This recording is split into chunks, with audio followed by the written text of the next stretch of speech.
agradecer a todas las personas que han hecho esto posible. En primer lugar, muy especialmente al Seminario Espinosa, y en particular a María Luisa de la Cámara, sin cuyo concurso pues esto simplemente no habría tenido lugar. Agradecer también a la Sociedad Española Leibniz, que ha colaborado con esto, en particular a su presidente, Concha Roldán, que ayer por teléfono me transmitía un saludo y permiso para todos, en especial para Vidal Peña, y a todos los ponentes que generosamente han accedido a estar aquí con nosotros hoy. En orden inverso a su intervención, Xavier Peña de la Universidad de Valladolid, Pedro Lomba de la Universidad Complutense de Madrid y Gabriel Alvear de la Universidad Complutense de Madrid también. Y agradecer también a Francisco José Martínez, como presidente del Seminario Espinosa, su presencia. Y sin más, le doy ya la palabra para continuar con la parte. Bueno, yo siempre que vengo a Oviedo vengo muy contento, aunque he de reconocer que estas anécdotas me recuerdos bastante infaustos de una oposición absolutamente desastrosa y desastrada, con los que tenían que apoyarme no me apoyaron, pero bueno, después dejemos las pasiones tristes, y aquí hemos venido a hablar de Espinosa, del seminario y sobre todo de Vidal Peña, y eso nos genera pasiones alegres en todas las versiones que ha aludido el director del departamento, ¿no? Yo creo que lo primero recordar que también celebramos el 25 aniversario de la fundación del Seminario Espinosa, gracias a la labor realmente encomiable de Atilano Domínguez, ¿no? Y al apoyo institucional en aquel momento, digamos, de vacas gordas que dio la universidad, bueno, dio y sigue dando la Universidad de Castilla-La Mancha, ¿no? Y ese seminario hay que reconocer que se ha mantenido a lo largo de sus 25 años, pues haciendo una labor que, bueno, yo como he tenido un aspecto marginal en él, pues lo puedo decir perfectamente, ¿no? Una labor realmente encomiable, porque sin ninguna ayuda, nada más que ayudas enormemente pequeñas y concentradas de las universidades que nos van acogiendo en el periplo que vamos dando, ¿no? de conferencias, pues hemos logrado hacer una gran cantidad de reuniones anuales, prácticamente sale una anual, y numerosos congresos nacionales e internacionales que se han seguido en publicaciones, ¿no? O sea, yo creo que ha sido una labor realmente importante, que desarrolló Atilano durante muchísimos años, que retomó desgraciadamente en un plazo muy corto nuestro gran amigo también, Eugenio Fernández, y que luego hemos continuado fundamentalmente, bueno, pues Marisa, que realmente Marisa y Javier son el núcleo duro realmente de la asociación, quien mantiene todo en el nivel realmente importante, que es el nivel ejecutivo, no el nivel representativo, sino en el nivel ejecutivo. Y yo creo, bueno, Javier está como yo, más en el nivel representativo, y ellos son los que a pie de obra mantienen esto, ¿no? Entonces, y luego también agradecer, claro, a todas las universidades que nos van acogiendo. Entonces yo creo que ha sido una labor, digamos, silenciosa, tranquila, pero sostenida a lo largo ya de 25 años, ¿no? Están las publicaciones.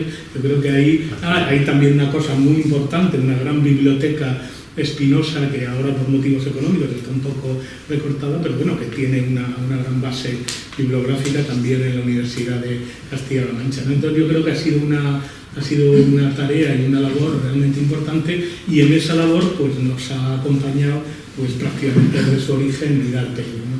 Yo creo que para los espinosianos y espinosistas, pues hablar de Vidal Peña es algo, bueno, lo primero, un agradecimiento infinito, ¿no? Porque la clave fundamental de filosofía, prácticamente todos sois del gremio, se basa en los textos.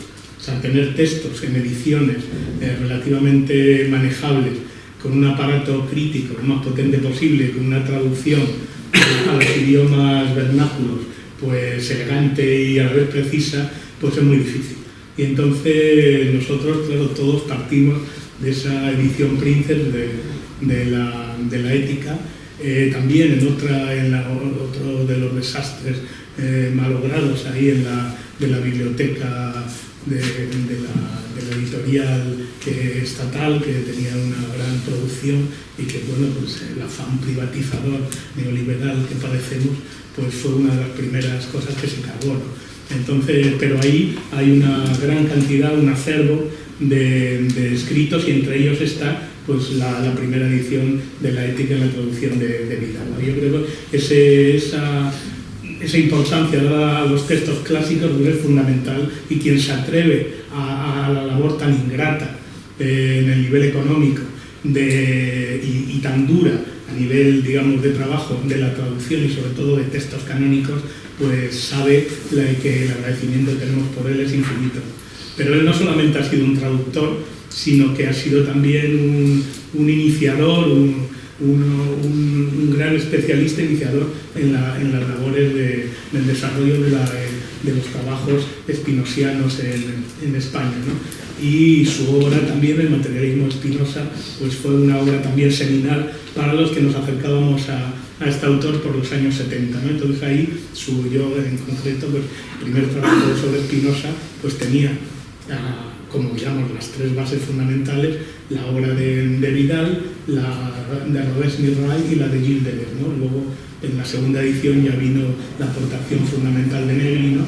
Pero la primera parte, básicamente el interlocutor fundamental, además como uno de los elementos que me interesaba era el materialismo, pues el interlocutor fundamental en el que discutía yo conversaba, era Vidal Peña, su interpretación del materialismo Spinoza, además haciendo también una cosa también muy importante, muy difícil, ¿no? Que es aplicar una teoría tan fuerte y tan potente como la de Gustavo Bueno a un caso concreto y que funcionara bien, ¿no? Es decir, que en ese sentido también fue la obra de interpretación del materialismo de Spinoza, pues de Vidal, pues también fue un elemento absolutamente esencial, ¿no? Y luego pues Vidal nos ha acompañado varias veces en nuestras reuniones, y algunas de sus intervenciones están publicadas en nuestros libros amarillos, y siempre hemos tenido con él una relación muy, muy afectiva, muy cariñosa, no tan intensa, digamos, como hubiéramos querido.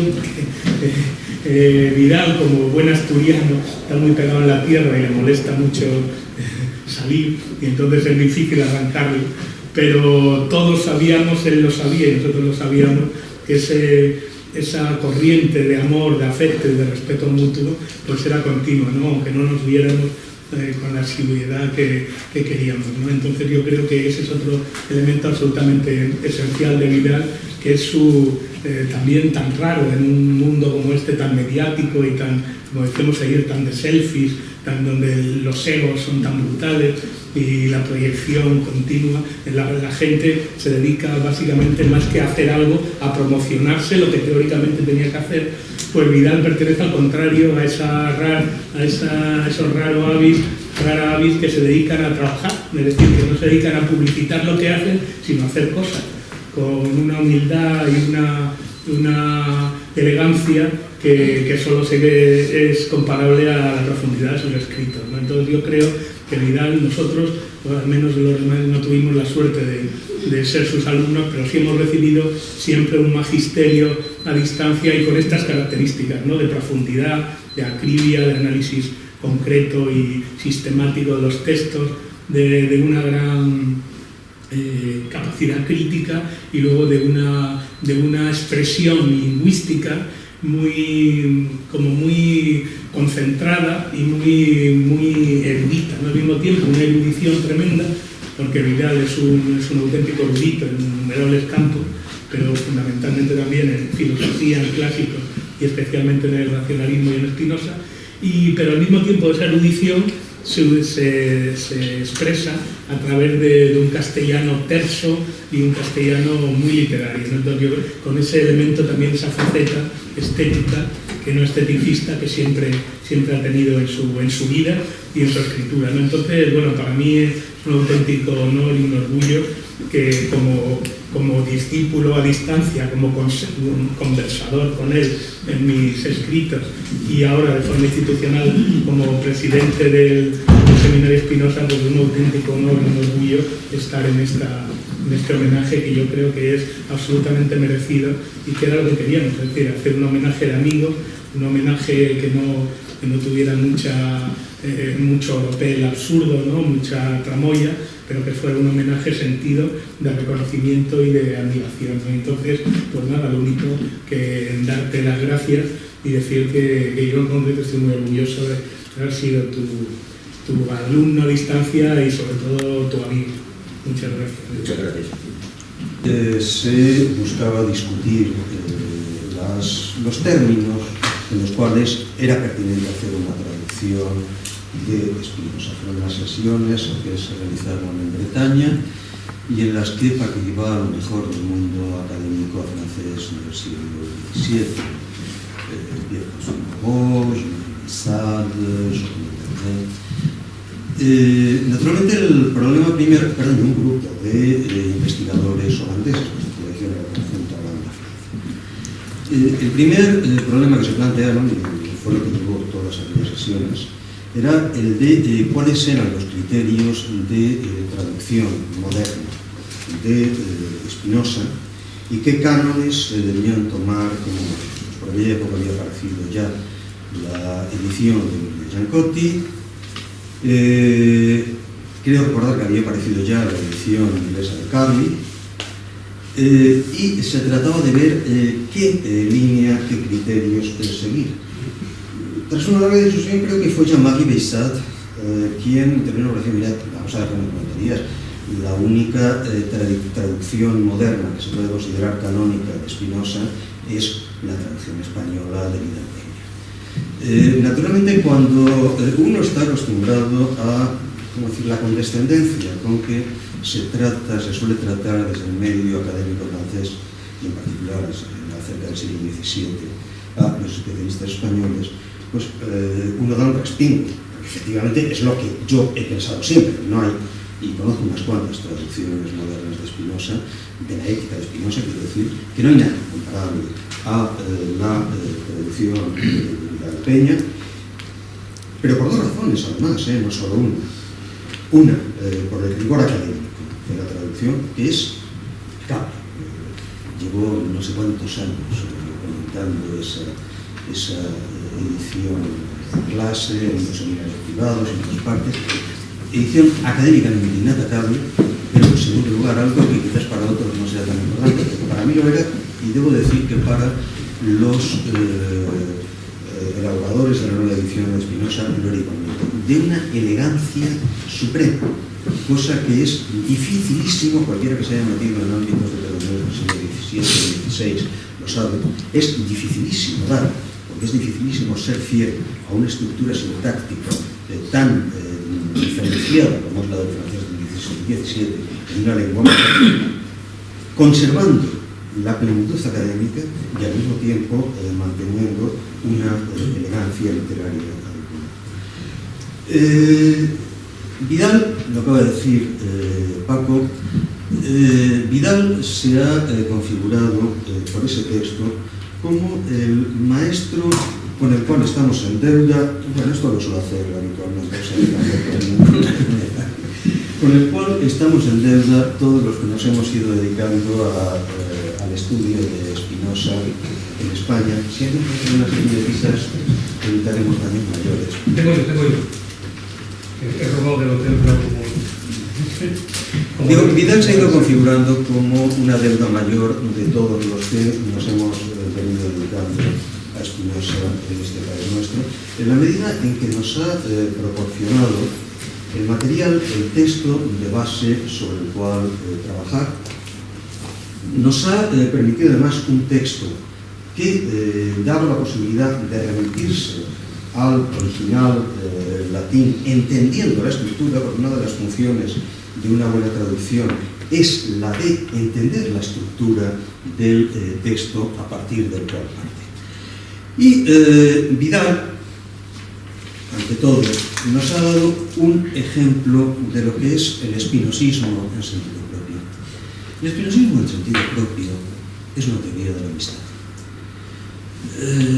Probablemente el punto central, el punto de gravedad de la ética es ese pasaje que dice que a los hombres libres solo hay una cosa que los une entre sí, que es la libertad, es la amistad, la amictia.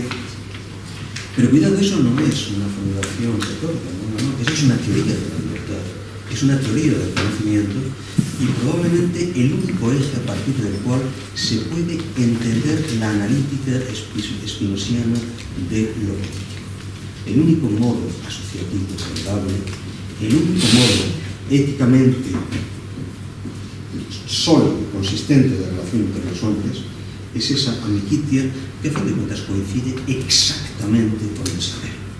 Cuando hacia el final de la ética se dice que el ignorante se limita a padecer hasta tal punto que si se le quita su padecimiento lo conviertes en un desgraciado porque le quitas lo único que tiene. Frente a ello, el hombre libre no es otra cosa que el hombre sabio que se relaciona con los demás, con sus iguales, en términos de una depuración perfecta de saber. No hay contraposición, esas tonterías que se oyen a diario, entre el ámbito del saber y el ámbito de la amistad o de la compenetración. El saber, la compenetración, la amistad son lo mismo.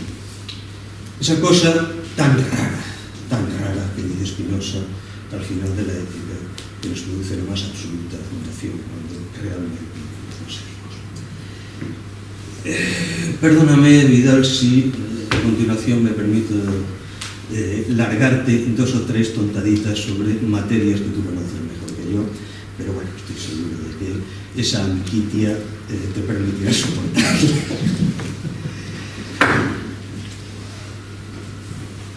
Apliquémonos de entrada a un elemental criterio de cautela spinosiana para hacer esa arqueología del ateísmo en los términos de un debate libertino que anuncia la coherencia. Ateísmo es un término fechado, como todos los términos, una de las peores manías en el marco del trabajo de los historiadores, pero especialmente en el terreno de la filosofía, pensé que las palabras son temporales, significan lo mismo en cualquier momento. Por eso digo, apliquémonos de entrada un elemental criterio de cautela spinosiana. La mayor parte de los errores, dice Spinoza, consisten simplemente en que no aplicamos con corrección los nombres a las cosas y aclaremos de qué estamos hablando. Ateísmo no es un término temporal. Ateísmo es un término fechado cuyo primer registro data del 30 de noviembre de 1532, preciso como eso. Carta de François Rabelais a Erasmo de Rotterdam. He sabido últimamente por Hilaire Bertolf, con quien mantengo relaciones familiares, que estáis preparando no sé bien qué respuesta a las calumnias de Jérôme Leandre, del cual sospecháis que he escrito contra vos bajo el falso nombre de un tal Escalicho. No quiero que os lo manifestéis durante más tiempo incómodo y que vuestras sospechas os engañen, porque el tal Escalichero existe. Es un veronés de la familia de los Escalichero exiliados y el mismo exiliado. Ejerce en estos momentos la medicina en Aachen. Este hombre me es bien conocido, muy poco estimado. No es en sentido propio más que un calumniador. En medicina puede tener alguna competencia, pero de hecho no es más que un, ya hay parte de de aceptarlo, no es más que un ateo insigne, tanto cuanto haya podido serlo jamás. No he tenido todavía ocasión de ver su libro. Es muy habitual eso, de refutar libros que no se han visto y que al final no existen. Eso es un clásico del siglo XVII. Pedro lo sabe bien porque ha trabajado sobre alguno de esos inexistentes libros. No ha sido dado ver su libro, Y desde hace ya tanto tiempo, ningún ejemplar ha llegado hasta aquí, de modo que supongo que habrá sido suprimido por aquellos que se interesan en vos en París. Fin de cita. Ateísmo se hace usual a partir del primer tercio del siglo XVII, cuando ya la lectura del De Rerum Natura, exhumado en 1417, ha devuelto Epicuro a la vida. Sus definitivos usos sistemáticos cristalizan en el área de la apologética antilibertina. Su fijación léxica la marcan dos influyentes manuales, ambos publicados en el mismo año 1624, de los cuales, por cierto, probablemente el mejor especialista en esta materia en España sea el profesor Lombardi. El manual del jesuita Grasse, Apologie du Père François Grassus, de la Compañía de Jesús pour son livre contre les athéistes et libertins del siècle, y el del franciscano y corresponsal de Descartes, Marine Vincent, La impiedad de los deístas, ateos y libertinos de este tiempo. En el siglo del Barroco, esa lectura libertina del Precio va a forzar la recomposición de todo el espacio de las metáforas en torno a religión y filosofía. Y hoy aquí me limitaré a cristalizar este horizonte en torno a dos formas que me parecen como límite, de Pascal y Spinoza. Voy a restringir mi intervención al intento de desglosar un dilema académico, el de los márgenes en el que Dios y ateísmo juegan su última partida, y subrayo su última partida, en el siglo XVII, en torno a la perspectiva de la obra que marca los dos pensadores más extremos, más situados en los límites. Dios de Abraham, Dios de Isaac, Dios de Jacob, no de los filósofos ni de los sabios.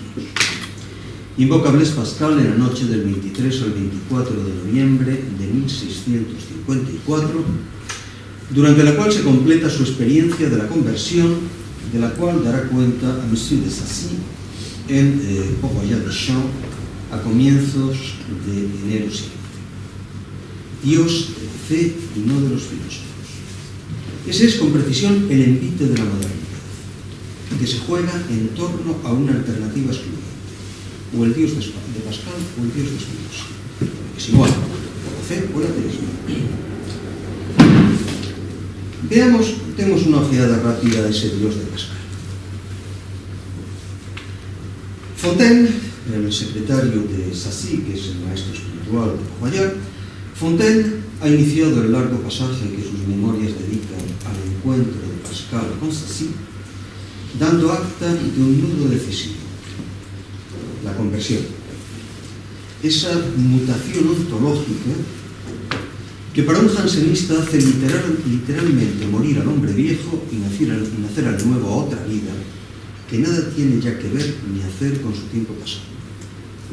La caracterización del converso viene a renglón seguida del pasaje en el que el talante del autor de la máquina aritmética era presentado como inductor de un viaje al borde mismo del territorio de la locura. Cito a Fontaine: este hombre admirable, habiendo sido al fin tocado por Dios, sometió este espíritu tan elevado al dulce yugo de Jesucristo, y aquel corazón tan noble y grande abrazó con humildad la penitencia, y vino a París a arrojarse entre los brazos del señor Sanglin, dispuesto a hacer todo cuanto éste le ordena. Conversión es aniquilación, en sentido riguroso, es reducción a nada, pues que nada es la verdadera esencia del humano, finito y contingente en general. En su etimología, naturalmente, conversión remite a converto, retornar, es sinónimo de reconocimiento interno y antónimo de diversión, cuya etimología, la de diversión, arranca de diverto, desvío, pérdida o extravío. Todo hombre de poco ya, al hacer uso del término, sabe que ese anonadamiento, el término que se utiliza en Port-Royal, que recoge de Pascal, es anéantissement, no hay duda respecto de ese uso. Que ese anarquismo, ese anulamiento, aniquilamiento, nihilización, como usted quiera traducirlo, nada tiene de metafórico o de tan solo simbólico. Que sus motivos son innominables, porque la lógica de la gracia es infinitamente ajena a nuestra lógica y aún más a nuestra lengua, y que sus efectos son devastadores. Muy pocos años más tarde será el propio Blaise Pascal quien dé con la formulación más nítida de ese estupor no razonable, en el cual la relación del fiel con el Cristo se juega. Hay quienes dicen, escribe Pascal en los pensamientos, si hubiera visto un milagro me convertiría. ¿Cómo aseguran aquello que vio? Se imaginan que esta conversión consiste en una adoración que se hace de Dios como un comercio y una conversación tal como se la figura Dios. Fin de cita. Es un error de bulto, dice Pascal, porque la fórmula es fantástica. Fantástica y no improvisada, es parte central de todo el pensamiento de Pascal. Los milagros no sirven para convertir, sino para condenar. Nada tiene en común la conversión con un diálogo. Y el milagro tiene siempre algo de diálogo.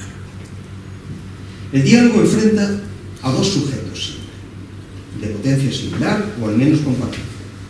Intercambian palabras y a su través imágenes, y en ellas, mediante ellas, potencias, acordes o contrapuestas.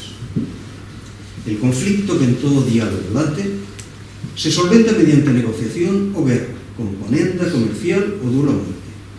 Y al final un sujeto se incorpora al otro, o bien sella con él una alianza en mayor o menor medida tras él. Nada de eso es siquiera sugerible, ni aun por modo de metáfora, allá donde a un sujeto por esencia precario se enfrenta a un ser cuya esencia es el infinito. Ante Dios, el hombre es nada, menos algo. Es algo que aparece marcando toda la gran poesía española, Góngora, por ejemplo, sino porque hay distancia más inmensa de Dios a hombre que de hombre a muerte. Es decir, distancia más inmensa entre el sujeto finito y el sujeto infinito que entre el sujeto finito y la nada. Nada hay pues que negociar, ninguna iniciativa mediadora es posible, ni verbal ni de otro tipo. No hay intercambio entre el creyente y Dios. Dios absorbe y nihiliza, el sentido más fuerte del término, a todo cuanto se le aproxima.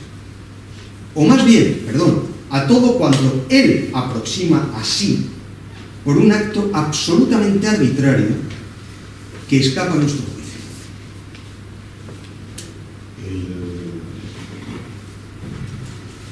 El problema ha sido planteado en diversas ocasiones, en el texto sobre la conversión del pecador, también en nuestros pensamientos. La conversión verdadera, dice Pascal, consiste en s'anéantir, nihilizarse ante este ser universal al cual tantas veces hemos irritado y que puede legítimamente perdernos en cualquier momento. Consiste en reconocer que nada se puede sin Él y que nada se ha merecido de Él que no sea su propio. Consiste en conocer que hay una oposición invencible entre Dios y nosotros, y que sin un mediador no puede haber comercio. Principalmente con el mediador, lo que hay es comercio del mediador con Dios, es decir, comercio de Dios con Dios. Lo planteo así. Sombra, imaginación, pasión.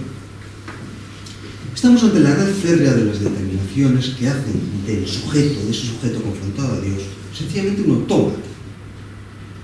Tal es la esencia de ese fruto del barroco, al que Bouillet propone designar como un antihumanismo y cuyos más implacables representantes en el siglo han sido, sin duda alguna, el Pascal de la máquina aritmética y el Spinoza del automa spiritualis en el Intellectus Subjectivum. El envite de la partida que en el primer tercio del siglo XVII traba el libertinismo y en cuya resolución toman inicio los dilemas recurrentes de la Edad Moderna, se llama voluntad. Y frente a esa ficción engañosa llamada voluntad, la realidad matemáticamente determinable del autómata.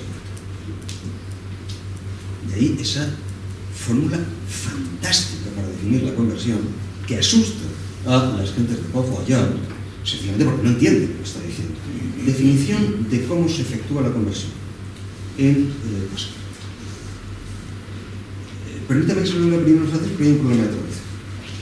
C'est en faisant tout, comme s'il croyait, en prenant de l'eau bénite, en faisant dire des messes, etc., naturellement même, cela vous fera croire et vous avertira. Si tradujésemos literalmente, diríamos, convencionalmente, diríamos, la conversión se efectúa haciendo como que se cree, tomando agua bendita, haciendo decir misas, etc. Naturalmente, todo esto os hará creer y os embrutecerá, avertirá. Pero ¿cuál es el problema? Estamos utilizando la lengua del siglo XVII, en la cual avertir, que he traducido por embrutecer, tanto por una transposición literal, significa trocar en animal. ¿Pero qué es el animal para un cartesiano? O mejor dicho, ¿qué es el animal en la lengua cartesiana que constituye el subsuelo desde el cual hablan todos los pensadores franceses del XVII? Miren ustedes, el animal es un autómata, punto. Por lo tanto, cuando se está diciendo que todas esas operaciones avertirán al converso, al que busca la conversión, lo que está diciendo es que lo automatizarán y que la conversión solamente será eficiente como automatismo. 1657. Al redactar su escrito sobre la conversión del pecador, Blaise Pascal no se sabe sin duda muy distinto al honnête homme que redactó en 1651 el prefacio sobre el Tratado de Gracia. No es una boba pedantería dar honnête homme sin traducir, es un término intraducible. Es un término intraducible, si lo traducimos por hombre honesto no significa nada.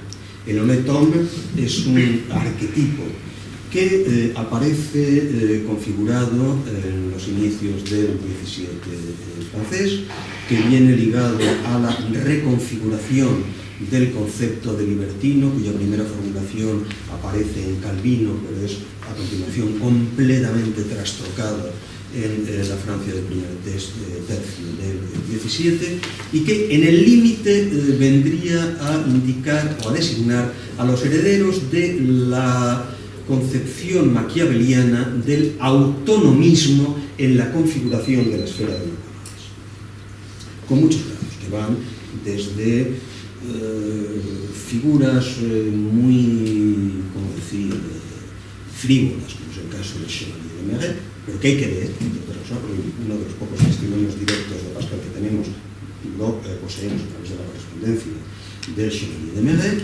o hasta personajes, yo pienso, más complejos, como es el caso de Damien Bitton, cuyo texto sobre el honnête homme, yo pienso que es de lectura forzada para entender una sola palabra de Pascal. El hecho de que Maigret y Bitton aparezcan en diversas ocasiones en los momentos más polémicos de los pensamientos no es azar. Realmente los pensamientos, que no son, como saben ustedes, ni siquiera un borrador, sino notas para escribir una obra, en esos pasajes lo que están estructurando es un posible texto dialogado en el que Pascal estaría razonando y contrarrazonando con el libertinismo.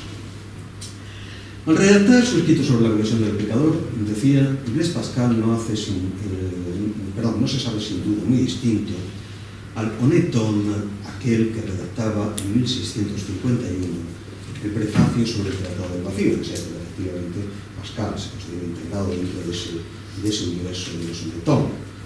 Tratado sobre el vacío, en el cual se distingue primorosamente entre el proceder de la teología, que debe su asentamiento incuestionable a la autoridad, y el de la ciencia, en la cual ninguna autoridad puede primar sobre las conjugadas razones y experiencias. Cito ese tratado: la clarificación de esta diferencia debe hacernos lamentar la ceguera de aquellos que se remiten a la sola autoridad como prueba en las materias físicas en lugar del razonamiento y de las experiencias, y llevarnos al horror frente a la malicia de esos otros que emplean el solo razonamiento en teología en lugar de la autoridad de la Iglesia y de los padres. Textos paralelos. Ambos parten de una experiencia decisiva. La de Puy de Dôme, el prefacio del Tratado del Vacío, que juega con cosas triviales, solo tubos, cubetas, mercurio, y otra cosa un poco más extraña llamada vacío. De la experiencia no regulable y sin comparación más delicada de la noche iluminatoria del 23 al 24 de noviembre del 54, el escrito sobre la conversión del pecado. La primera cosa, dice ese texto, que Dios impone al alma a la cual se digna tocar verdaderamente. Es el inicio del texto. Y en ese se digna tocar se ha jurado ya todo. No hay más sujeto agente que Dios.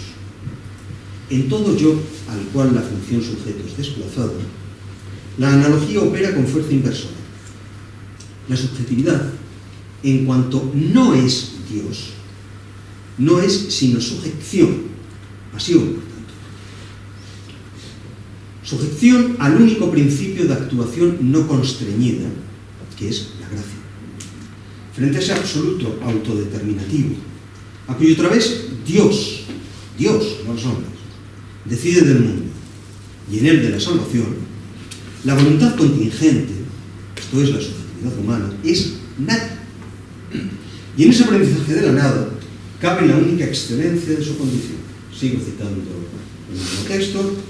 La primera cosa que Dios inspira al alma a la cual se digna tocar verdaderamente es su conocimiento y una visión por completo extraordinaria, mediante la cual el alma considera las cosas y a sí mismas de un modo por completo nuevos. El alma considera las cosas y a sí mismo de un modo por completo nuevo. La fórmula debe ser tomada en su literalidad. Jamás Pascal se permitiría metaforizar en vano acerca de aquello que es definido como conocimiento y visión extraordinarios, inspirados verdaderamente por el arbitrio divino en el alma. Un conocimiento así debe necesariamente cuestionar cuantas pretensiones de universalización autocodificatoria pudiesen albergar las hipótesis de la ciencia universal cartesiana. La conversión es el aprendizaje de la nada, pues.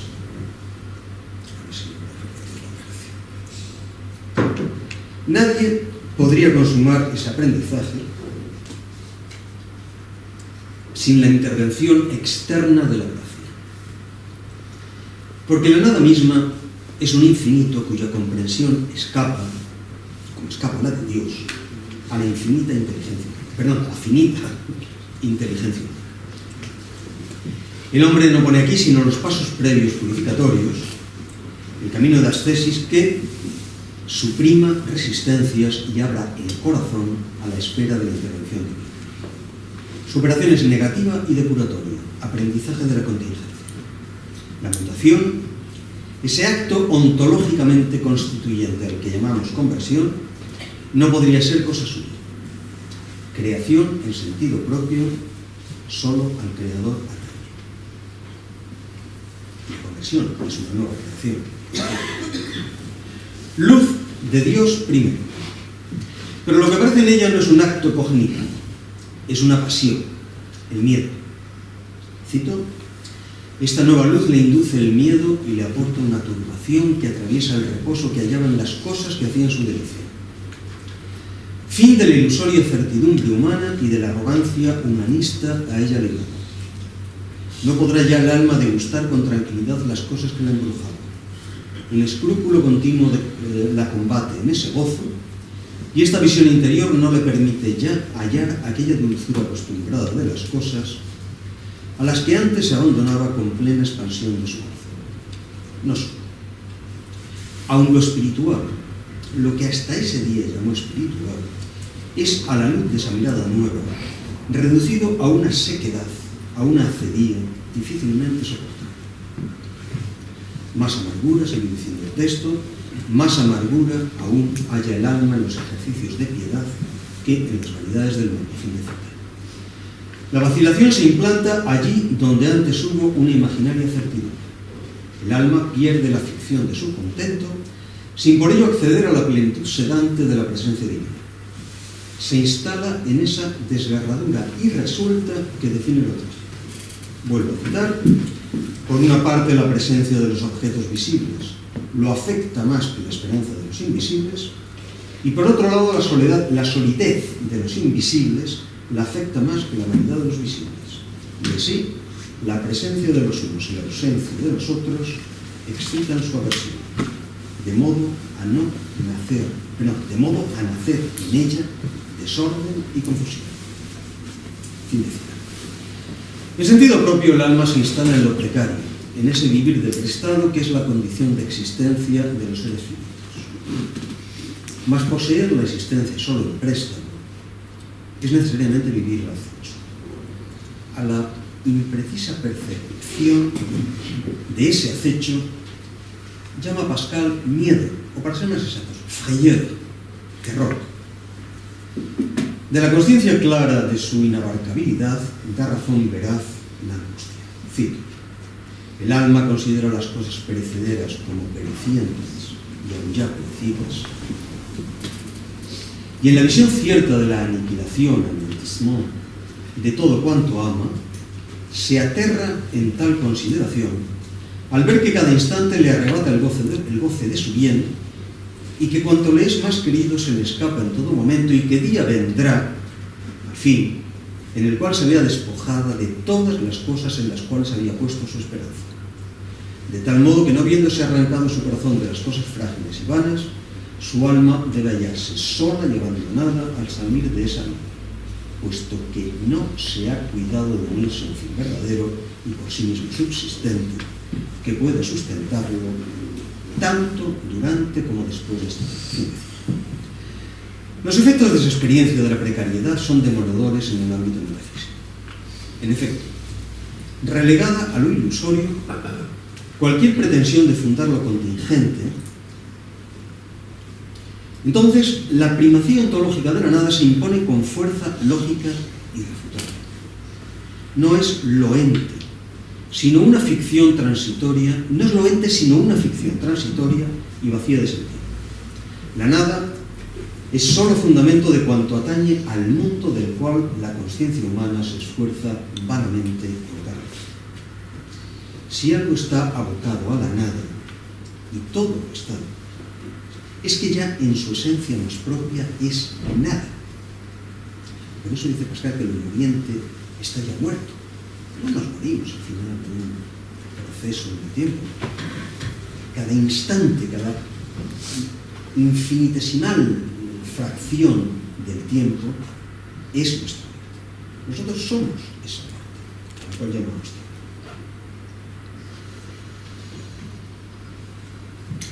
La nada, decíamos, es solo fundamento de cuanto atañe al mundo del cual la conciencia humana se esfuerza en intentar razón. Si algo está abocado a la nada es que ya en su esencia más propia es nada.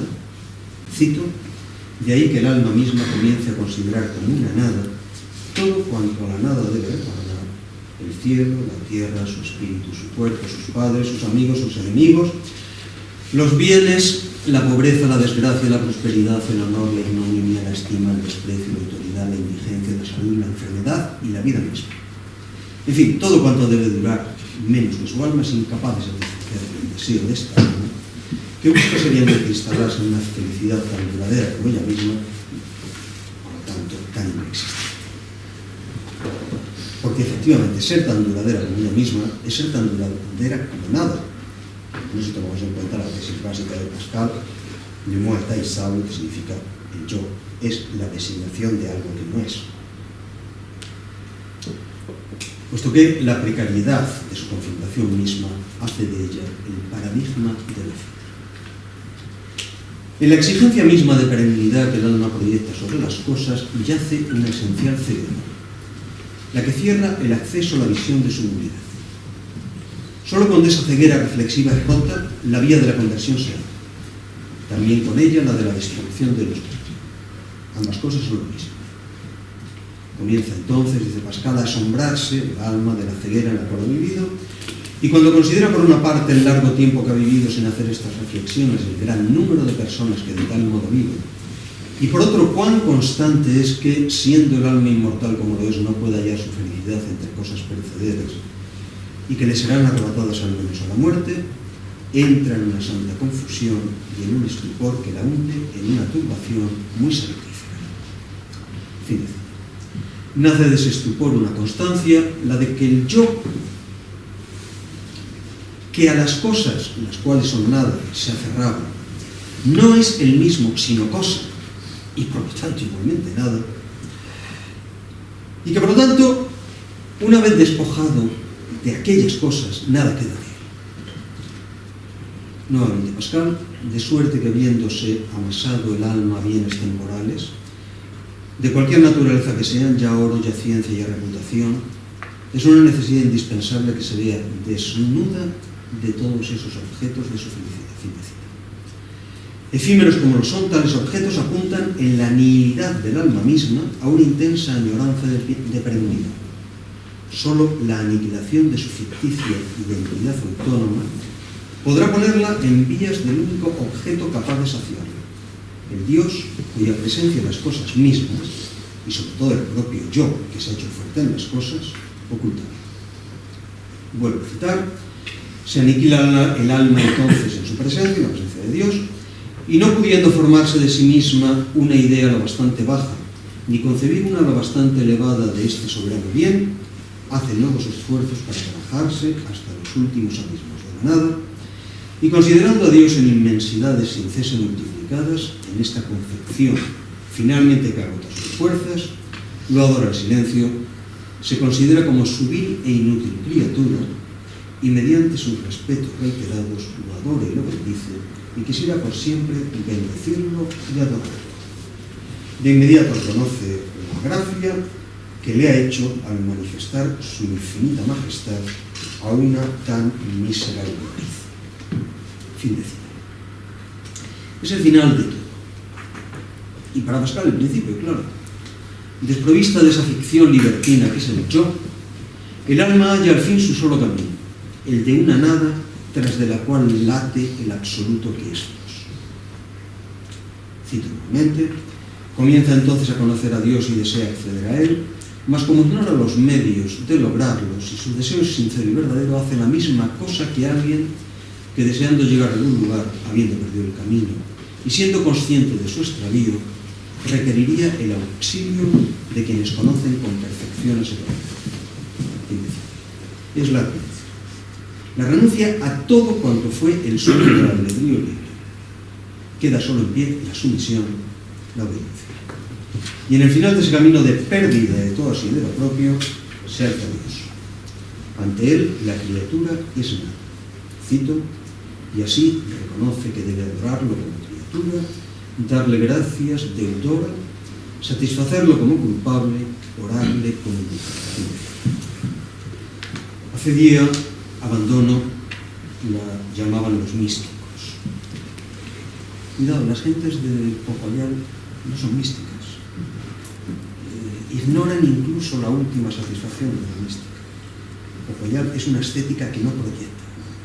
Y si no, no se entiende nada, precisamente de ese instalarse en la nada, sin ni siquiera aceptar la información. Pascal no le da nombre, sencillamente lo describe minuciosamente. Y sabe bien que en la desolación que ella desencadena está encerrada la semilla de todo pensamiento, porque solo se piensa en los extremos. Cito, ¿qué debo hacer? Nada veo en torno mío salvo vanidades. Creeré que soy nada. Creeré que yo soy nada. Creeré que yo soy Dios. Fin de cita.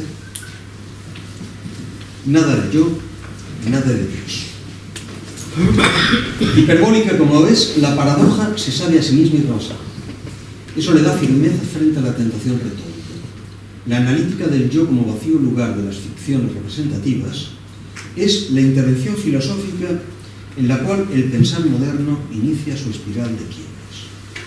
No hay más yo susceptible de a sí mismo nominarse que aquel al cual su infinitud potencial erige en originariedad autodeterminada, Dios. Pero hay un pequeño problema: Dios es otro, siempre y necesariamente. Eso es la trascendencia.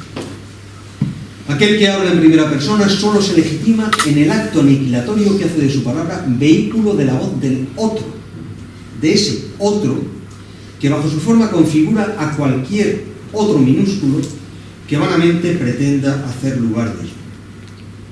Cito un curioso pasaje en el que Pascal hace hablar a Dios. No te compares a los otros, dicta el Padre. Si no me hallas en aquel al cual te comparas, aún abominable te estás comparando. Si en él me hallas, compárate entonces. Más, ¿qué compararás? ¿Tú o yo en ti? Si tú, será abominable. Si yo, a mí te comparas, y yo soy Dios en todo, de tal modo que la comparación, de ser comparación relacional, entrañaría una caída en vertical en el sacrilegio invisible. El sentido trágico del cristianismo pascaliano sigue el eje clave de la voladura del yo, le moi et aissable, el yo es Dios. Enfrentado al acto decisorio de la aniquilación llamada fe, todo proyecto de ser y de ser feliz se revela ilusorio. Cito: no hay sino la religión cristiana que haga simultáneamente al hombre amable y feliz, podemos decir, no, dejando de ser hombre. En la honnêteté, es decir, en ese ámbito de la moral mundana, en la honnêteté hay que ser o bien odioso o bien desdichado. Son los límites absolutos de la moral mundana para Pascal. Odioso o desdichado. No se puede ser amable y feliz a un tiempo. Fantástica. Es un efecto de desgarro, inocultable, a partir del momento en que la entidad del yo queda desfundamentada. La tragedia es lógica y fría. Cito nuevamente: la naturaleza del amor propio y de este yo humano es no amarse sino a sí mismo y no tomar en consideración sino a sí mismo. Mas ¿qué podrá hacer?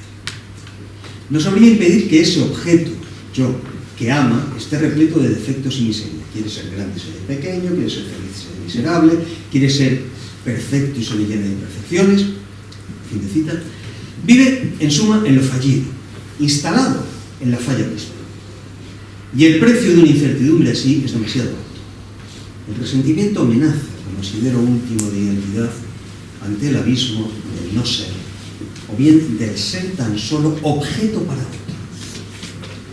Cito nuevamente: este embarazo en que se halla produce en él la más injusta y la más criminal pasión que quepa imaginar, pues concibe un odio mortal contra esta verdad que lo reprende, que indica que es nada, y lo convence de sus defectos. Desearía aniquilarla, y no pudiendo destruirla de sí misma, la destruye cuanto puede en su sentimiento y en el de los otros. Esto es, pone todo su afán en encubrir sus defectos, tanto a los otros como a sí mismo, y no puede soportar que se los hagan ver o que sean vistos. Se trata de una ceguera voluntaria que cristaliza la más esencial miseria humana porque, sigo con la cita, es sin duda un mal estar lleno de defectos, pero mayor mal aún es hallarse lleno de ellos y no querer reconocerlo, porque es añadirles además a ellos el de una ilusión voluntaria. Ilusión voluntaria en la cual resuena en una de los comentarios del seminario el concepto de la poesía, de la certitude volontaire, que de algún modo está presente en todo el siglo XVII sin necesidad de ser citado también en explicación. En ese presente continuo de la ausencia, que la red ficticia del tiempo codifica como invisible, la presencia debe cubrir con su nombre la oquedad indefinida que la muerte niega. El calambre de esa afirmación ontológica irrebasable de no ser sería insoportable si el nombre del Padre, esa gran máscara, no viniera a taponar un corazón de sombra que todo lo absorbe. Dios, como ser, es lo que aparece en esa fórmula que utiliza Pascual: unus quisque sibi deum fingit. Cada cual finge un Dios a su modo. Está muy bien, estaría muy bien si el pasaje terminase ahí, pero es que no termina ahí. Porque el pasaje dice completo es unus quisque sibi deum fingit, punto seguido, ludigu, el asco. Cada cual finge un Dios a su medida, esto es el asco.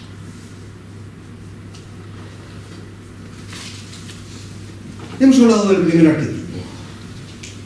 Demos una rápida visión al segundo. El pensador que da definitivamente el salto del otro lado de la paradoja. La segunda mitad del siglo XVII está marcada por un arquetipo intelectual nuevo, al cual Pierre Bayle dará concepto y nombre. Concepto. El ateo de sistema, esto es, el ateo teórico, primera emergencia histórica de un ateísmo no ligado a la disipación mundana, que es a fin de cuentas el ateísmo del que todavía nos hablaba Rabelais, o incluso afincado en un virtuosismo con el que el naciente descubrimiento de Epicuro desconfigura los tópicos morales acuñados en torno a esa denominación, judaísmo, por la tradición medieval tanto cristiana como judía. Bayle lo llamará también un ateísmo virtuoso, expresión que le acarreará las fuertes sospechas de las cuales trata de liberarse en sus aclaraciones a la segunda edición del Dictionnaire del año 1702. Ruego a quienes se hayan escandalizado por lo dicho, escribe Bayle, que observen cómo ha habido ateos y epicúreos que han superado las buenas costumbres a la mayor parte de los idólatras, que reflexionen sobre las proposiciones que voy a hablar. Y démosle nombre, naturalmente, Baruch de Spinoza, quien, sigo con Bayle, ha sido un ateo de sistema y método totalmente nuevo, aunque tuviera en común con muchos otros filósofos antiguos y modernos, europeos y orientales, el fondo de su doctrina. Creo que ha sido el primero en reducir el ateísmo a sistema y en hacer de él un cuerpo de doctrina trabado y tejido a la manera de los geómetras. A los ojos de la gente, escribe Pierre Bayle, se llama espinosistas a todos aquellos que apenas se tienen religión y no se toman la molestia de ocultarlo. El desconcierto ante ese proyecto espinosiano es explícito en un Malebranche, que es quizá quien de un modo más manifiesto lo expresa, sobre todo en su correspondencia, a quien ese sistema de ateísmo parece una descomunal locura. ¿Por qué entonces perder el tiempo refutando? Y sin embargo, cada intento de refutación coherente se salda en fracaso. Paradójicamente, Malebranche anima a don François Lamy para que redacte su anti-Spinoza, pero no las tiene todas consigo acerca de la conveniencia de hacerlo. Y así, en la carta del 2 de 11 del 84, le dice: paréceme a mí que decís lo suficiente para echar por tierra los principios de Spinoza en la medida en que logro recordarlos, pues no he tenido tiempo de releer el libro de ese miserable filósofo, que es incluso muy asqueante y exige bastante atención para que uno llegue a estar seguro de haber captado adecuadamente sus ideas. Me parece que los resultados de Lamy hayan colmado las experiencias de Malebranche. A poco de publicar aquel Lamy, el Nouvel Atheisme Conversé, Malebranche escribe a Perrin en un tono que más bien revela una nueva decepción que la culminación del tanto tiempo aguardado proyecto. Dice Malebranche a Perrin, la carta es del 8 de 1 del 98, el padre Lamy, benedictino, ha publicado su libro contra Spinoza. No sé si tal loco e impío mereció una respuesta. Las tesis que para Malebranche hacen del espinosismo y el ateísmo han sido formuladas desde los años 80. En 1685, los espinosistas y aquellos que creen que el mundo es eterno, carta de Ortus Villon del 29 del 9 del 13.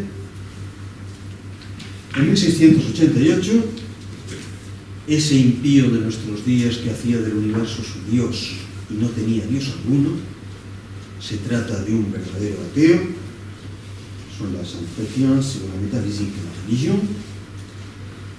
Y finalmente, en 1713,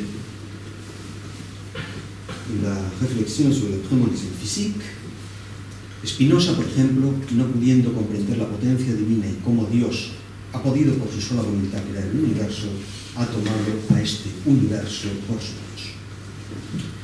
Lamy acabará, no obstante, con las reticencias de su corresponsal, por publicar su anti-Spinoza, sobreponiéndose a la cautela a la cual le llama un Malebranche que de Spinoza juzga peligroso hasta citar el norte. Creo en general que al escribir contra Spinoza, escribe Malebranche, hay que remitirse a sus escritos lo suficiente para asegurar al lector de que sus opiniones son las combatidas, porque le podría, sin embargo, probar las verdades que ataca sin hacer mención a Spinoza mejor ninguna. Aquí llama a Spinoza un autor de los siglos XVII y XVIII. No nos engañemos. De Spinoza no se ha leído hasta quizá el último decenio del siglo XVIII, leído en sentido fuerte, más que la parte primera de la ética, lo cual ha promovido el soberbio disparate de que un libro que explícitamente se dice que se llama una ética haya sido leído como una teología camuflada al confundir con tal lo que es, el libro primero, una teoría de la causalidad múltiple o determinación en red. Y que de ese modo se haya distorsionado a Spinoza hasta quizá la primera lección de Fichte en Jena en septiembre de 1794. ¿Cuál es ese Spinoza ateo, sistemático, virtuoso, de los siglos XVII y XVIII, que precede al más riguroso Spinoza materialista de los románticos alemanes? El que se configura en la lectura de la secuencia que va de la definición sexta a las proposiciones 11, 28, 32 y el apéndice de la parte primera de la ética. Revisémoslas muy someramente.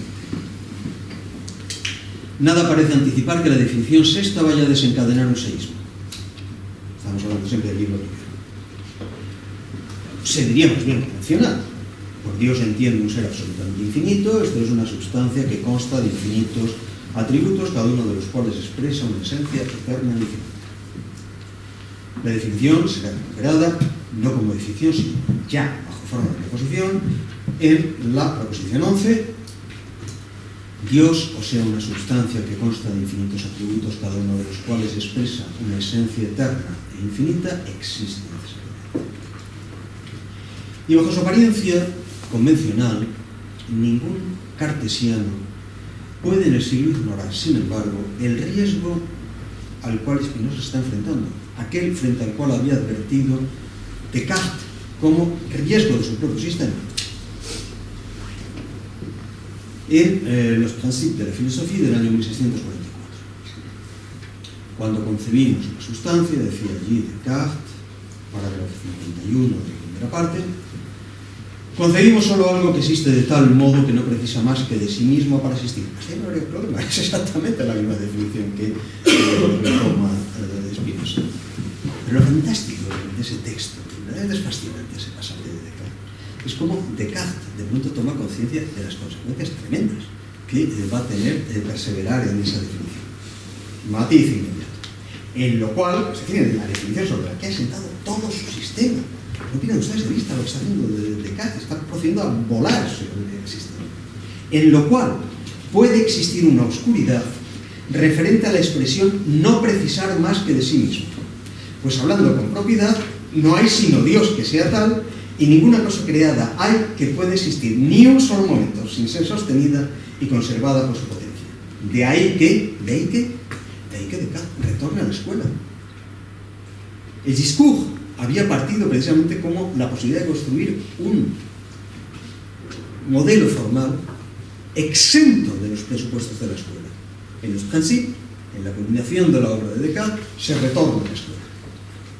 De ahí que tenga razón la escuela al decir que la palabra sustancia no es unívoca respecto de Dios y de las criaturas.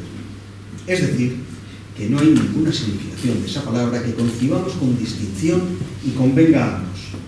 Mas, como entre las cosas creadas las hay de tal naturaleza que no pueden existir sin algunas otras, las distinguimos de aquellas que no precisan sino del concurso uso ordinario de Dios para existir, llamamos de estas sustancias y aquellas cualidades o atributos de esas sustancias. Ha retornado a la analogía, lo que en el discurso de la méthode aparecía precisamente como el paradigma de aquello que no podía seguir siendo usado por ser un presupuesto metafórico proyectado sobre el ámbito del conocimiento. Spinoza, desde luego, ignora la cautela cartesiana, sencillamente porque le parece suicida para la coherencia del sistema, y pasa a deducir aquello que a Descartes le resultaba intolerable. Exclusión de cualquier otra sustancia que no sea la infinita. E1 P14. No puede darse ni concebirse sustancia alguna excepto Dios. E1 P14 C2. La cosa extensa y la cosa pensante o bien son atributos de Dios o bien afecciones de los atributos de Dios. Exclusión de cualquier voluntad en Dios. E1 P32. La voluntad no puede llamarse causa libre, sino solo causa necesaria. E1 P32 C1. Dios no obra en virtud de la libertad de su voluntad, sencillamente porque voluntad libre es un oxímoron. Para aquel que se haya tomado en serio la definición siguiente. Se llama libre a aquella cosa que existe en virtud de su naturaleza y es determinada por sí sola ahora. La abolición, para Spinoza, es siempre constricta, necesariamente constricta, o heterodeterminada por lo querido, que es lo que causa y por lo tanto determina la abolición misma. No hay otra realidad que la de una red causal infinita, en cada uno de cuyos puntos de cruce se articula transitoriamente un nódulo compositivo de E1P28.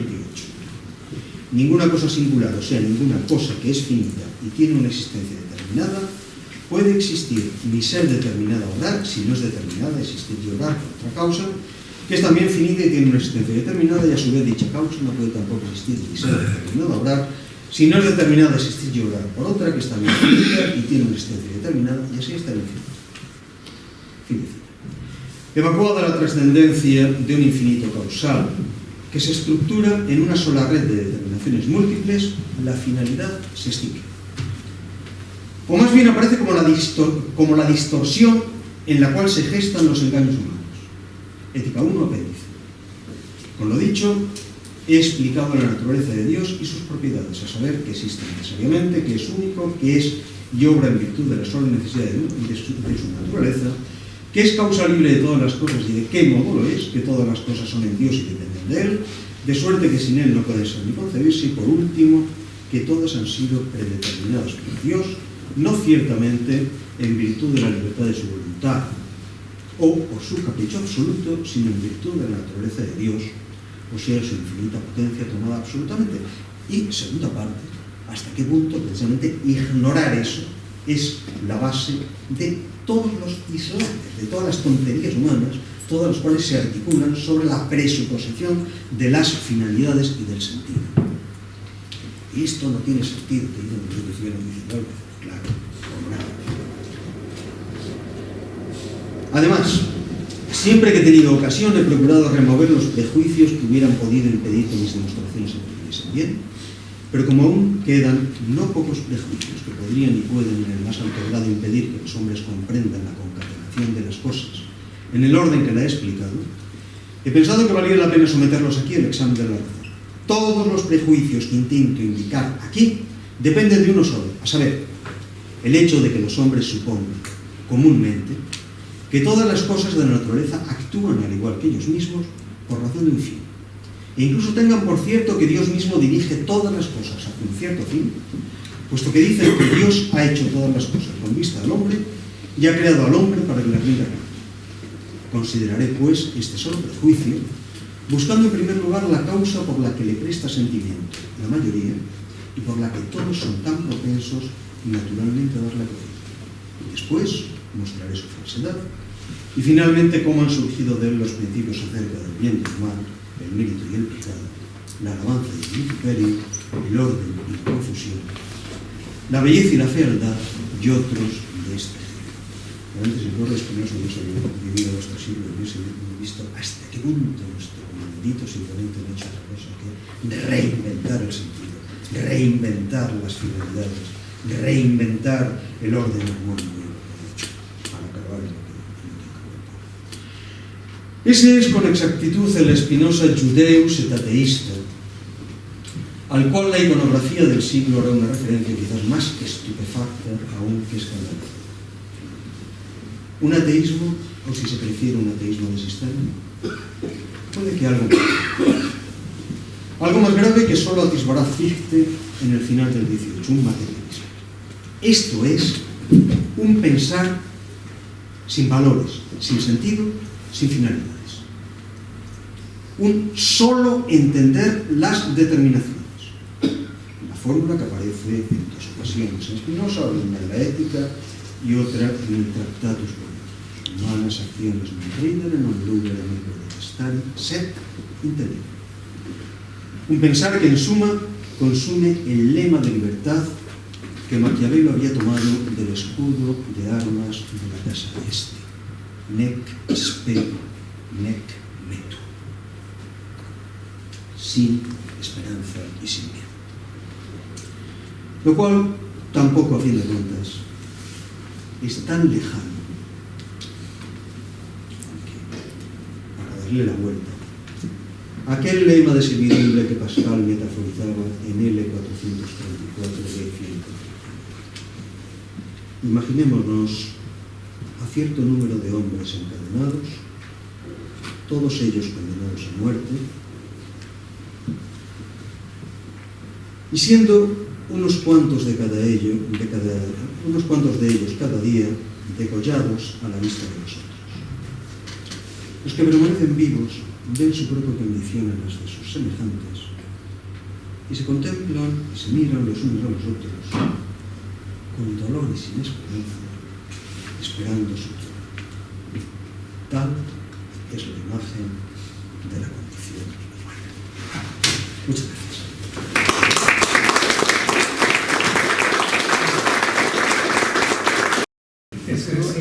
Esta extraña relación entre Descartes y Spinoza. Efectivamente, como has señalado, lo señalas, lo dejas muy claro. Descartes es el filósofo que se pasa la vida en todas y cada una de sus obras diciendo que nadie antes que él ha dicho estas cosas, para al final acabar diciendo que la escuela tiene razón en esto, que en realidad es algo que es absolutamente esencial en la necesidad de Eso tú lo has estudiado, yo creo que más que nadie que yo conozca en España. Descartes está ínsito en el debate más brutal del siglo XVII, tanto en el terreno teórico como en el terreno político, que es el que viene ligado por la irrupción de la primera generación de lo que es convención llamar los libertinos eruditos. Es decir, estos discípulos, por un lado, de Maquiavelo en política y por otro lado, de Montaigne en teoría. ¿Qué es lo que sitúa el punto de partida de Descartes? Aparece dado en una carta, estoy haciendo una memoria codificada, que yo recuerdo que es Andersen, pero codificada. La carta en la que dice que ha estado en uno de esos salones, Cardinal de Wilson, un importante personaje discutiendo con un personaje, no dice el nombre, que ha estado exponiendo las tesis escéptico-libertinas ante él. Y que él piensa que tiene la clave para refutar definitivamente ese libertinismo. Entonces, cuando concibió la idea de instalarse tranquilito en Holanda para ponerse a darle con eso. Pero es que en ese momento Descartes se encuentra en un momento determinado en un fuego cruzado. Porque, por un lado, él piensa poder utilizar los hallazgos teóricos de Galileo, la solidez de la ciencia galileica, para llevarse por delante lo que en la época se llama el pirronismo, es decir, la reaparición del escepticismo vía Montaigne, pero de pronto, simultáneamente, se encuentra con la condena de Galileo, que a él le pilla completamente con el pie cambiado, hasta el punto que recuerdas cómo escribe Andersen, se cuenta que la Iglesia ha optado ha tomado la decisión de condenar las tesis galileicas. Tenga usted que está bien conectado, tenga la bondad de explicarme qué es lo que ha pasado, porque dice, antes preferirían publicar hasta el último texto escrito por mí que entrar en conflicto con la autoridad de la Iglesia. Pero no es broma, nosotros hablamos desde un mundo en el que eso puede aparecer como un camuflaje. Yo no creo que sea un camuflaje. Descartes ha tratado de elaborar un sistema teórico que, sin las trampas de la escolástica jesuita, salve la solidez del conocimiento que él cree necesaria para la enseñanza de la filosofía en el ámbito del cristianismo y para la consolidación de todo su inmenso trabajo de aportación científica. Descartes es un científico que hace tratados metodológicos porque lo necesita, pero esencialmente es un científico. También no en absoluto. Lo importante de lo que yo he hecho es la física. Si alguna vez, lo que espero que dure, que permanezca, si alguna vez mi física fuese refutada, todo mi sistema se fundaría. A los 10 años de muerto de Descartes no queda ninguna tesis de la física cartesiana, y nosotros seguimos leyendo, pobres ingenuos de nosotros, el discurso del método como si fuese una obra de movimiento. ¿Cómo se puede tener el discurso del método ya suelto? Pero bueno, esas son las curiosas costumbres, de todas formas, de nuestro mundo académico. Yo no sé tú qué piensas, Vidal, pero a mí me parece un tal deshogar que en nuestras universidades, por ejemplo, se estudie el siglo XVII francés sin estudiar una palabra de Montaigne, cuando todo el cartesianismo en sus distintas variantes está continuamente, no solo colonizando, sino parafraseando. El dilema de Descartes es este. De pronto se encuentra en un fuego cruzado. O sigue adelante y pasa efectivamente la posición espinosiana. Entonces, amigo mío, se acabaron las, el mantenimiento en el ámbito de la ortodoxia religiosa, y más vale que te quedes en Holanda, porque vamos a Francia. O bien se opta por esa, opta por quemar la obra que lo propone a Mersenne, o bien opta, no lo entiendo, por esa especie de opción mixta de, bueno, no recupero completamente la escolástica, pero esta analogía no es ninguna tontería. Esto da razón a una cosa que decía Roger, siendo preguntado por Descartes, ¿no? Decía, ¿no? Está muy bien, Roger, Descartes es un filósofo que se pasa la vida diciendo que nadie antes que él ha descubierto estas cosas y termina defendiendo todas y cada una de las tesis del Vaticano.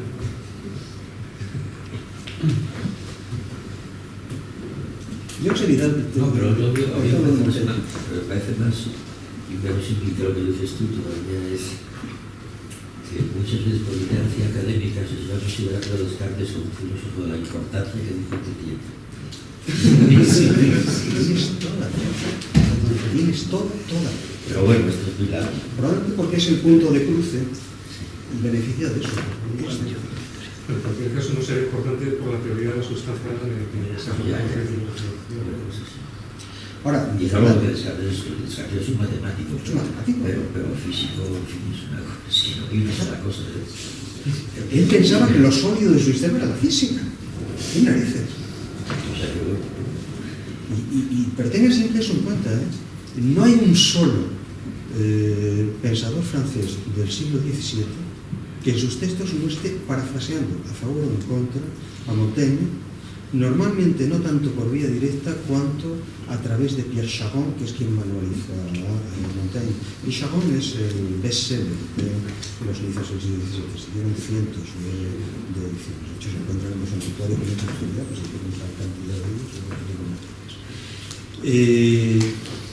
No se puede entender nada si no se pasa a través, si no se trata de rastrear las huellas de esas citas camufladas o no tan camufladas de Charon Montaigne. No se entiende nada. ¿Contra quién están discutiendo? Esto. No digo ya en el caso de Pascal, eso ya es monda. Porque claro, como el pobre Pascal ya han publicado toda la caja en la que tenía metidos todos sus materiales de trabajo, excepción hay, hasta el día de hoy, que me dicen, no, esto era el borrador de un libro. No, ¿qué narices? Yo estoy ahora preparando una edición crítica de eso, y eso no pueden imaginar el problema. Eso no es el borrador de nada. Esas son las notas de trabajo de un señor durante un montón de años. ¿Qué es lo que hacen ustedes cuando toman notas de trabajo? Pues van apuntando lo que están leyendo en el libro que tienen delante. Y no se toman la molestia de poner comillas o no poner comillas, o de indicar las referencias. ¿Qué sucede? Que a lo largo de 3 siglos se han dado como hallazgos de Pascal montones de textos que no son de Pascal, que son notitas tomadas por él de otros autores para poder utilizar de Montaigne por todas partes, pero no son.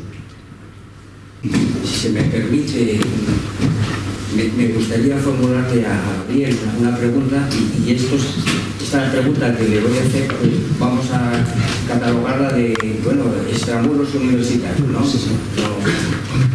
Y es la siguiente: yo he seguido con mucha atención tu preciosa exposición, y has arrancado con un principio, bueno, que ya es,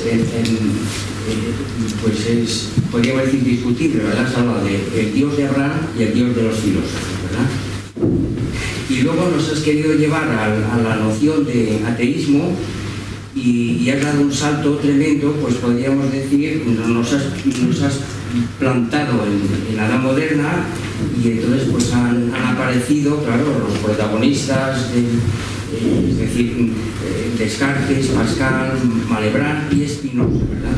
Entonces yo quería formularte la siguiente pregunta, y luego has metido a Epicuro por medio porque digamos que tu exposición lo requería, claro, la idea de ateísmo.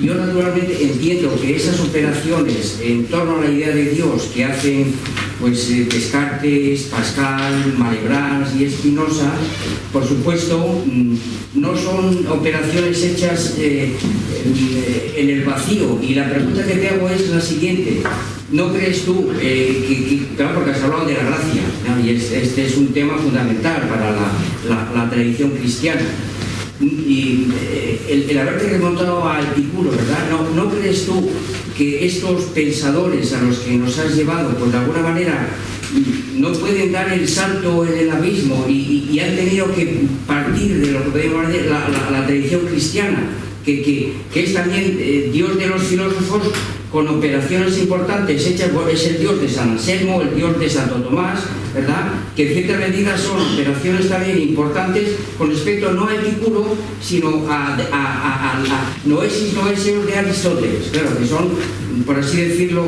Entonces la pregunta es: ¿en qué medida estos autores pues tuvieron realmente que tratar con los textos de San Anselmo y de Santo Tomás? Porque si no, esas operaciones no las hubieran podido llevar a cabo, por supuesto con trayectorias diferentes, ¿verdad? Pero que en el fondo la pregunta que te hago es: ¿en qué medida esta exposición tuya, incluyendo a Pascal, en ella tenemos necesariamente que rastrear las lecturas de estos autores con respecto a lo que podemos llamar la teología natural? Esta es la pregunta. Sí. Muy bien, vamos a ver si me encanta de unas indicaciones, porque son cuestiones esenciales las que usted plantea. Lo primero que quisiera indicar, quería en el arranque, y si no ha quedado claro, lo insisto ahora, indicar que ateísmo, como todo término, es un término fechado y que no se registra con anterioridad al siglo XVI. Que por lo tanto, cuando hablamos de ateísmo, estamos hablando de un término ligado a un debate que, en mi opinión, nace, se desarrolla y se cierra entre los siglos XVI y XVII, y que su utilización posterior pienso que hace de él un término anacrónico, marcado por el absurdo lógico básico planteado por lo que designamos condicionalmente como la navaja de Ockham, es decir, de dar una definición mecánica.